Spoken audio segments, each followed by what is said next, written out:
नवरात्रि का महोत्सव art on F living अंतर्राष्ट्रीय केंद्र का सबसे बड़ा उत्सव है जिसे हर वर्ष मनाया जाता है। इसमें हजारों लोग भाग लेते हैं। 9 दिनों तक प्राचीन वैदिक पूजाओं का आयोजन सुनिश्चित समय के अनुसार किया जाता है और इस दौरान इस वातावरण में हर व्यक्ति को अलौकिक अनुभूति होती है।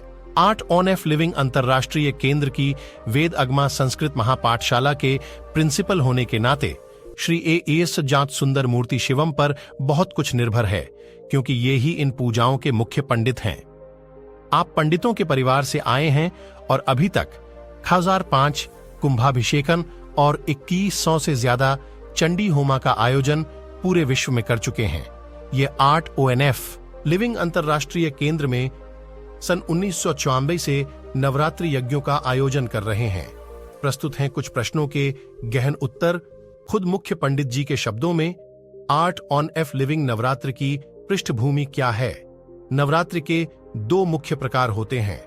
एक वह जो अप्रैल में चैत्र पक्ष में आती है, इसे वसंत नवरात्रि कहते हैं और यह मुख्यतः उत्तर भारत में मनाई जाती है।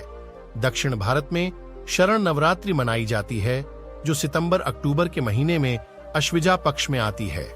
आर्ट ऑन एफ लिविंग में पूज्य गुरुदेव श्री श्री रविशंकर जी के आशीर्वाद से शरण नवरात्रि मनाई जाती है, जिसे पृथ्वी के प्रत्येक जीव के लाभ, शांति और समृद्धि के लिए मनाया जाता है।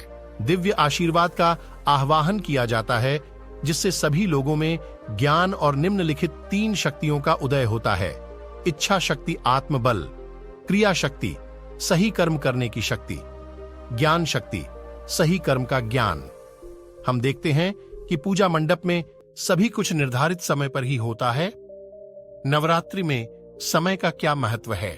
नवरात्रि पूजा और अनुष्ठानों को एकदम निर्धारित समय पर आयोजित किया जाता है, जिसे शैवागामा और शक्त तंत्र में निर्धारित किया गया है और रुद्रयामलम, श्रद्धा तिलकम, परशुराम, कल्पसूत्रम, श्री विद्या तंत्र मंद मंत्र, महारणावांद देवी महात्म्यम जैसे धार्मिक ग्रंथों में लिखा गया है। इन शास्त्रों में बताया गया है कि इन पूजाओं और अनुष्ठानों को सही तरह से कैसे किया जाता है और इन्हें आयोजित करने का यथार्थ शुभ समय या मुहूर्त क्या है। तब विशेषज्ञ पंडितों द्वारा इन दिशा निर्देशों का विस्तार से पालन होता है।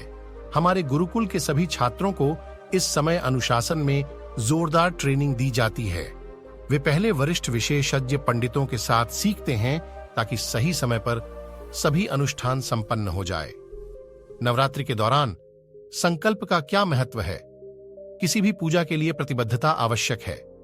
यदि हम अपने लक्ष्य को सफलतापूर्वक पाना चाहते हैं तो हम पूजा के आरंभ में ईश्वर से प्रार्थना करते हैं और इसी को संकल्प कहते हैं।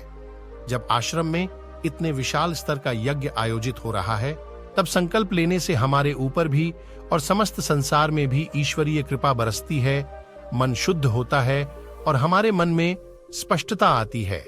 जब किसी व्यक्ति द्वारा अपने परिवार के लिए संकल्प लिया जाता है, तब उसे आत्मार्थ संकल्प कहते हैं। जब पूरे विश्व के लाभ के लिए संकल्प लिया जाता है, तब उसे प्रार्थ संकल्प कहते हैं।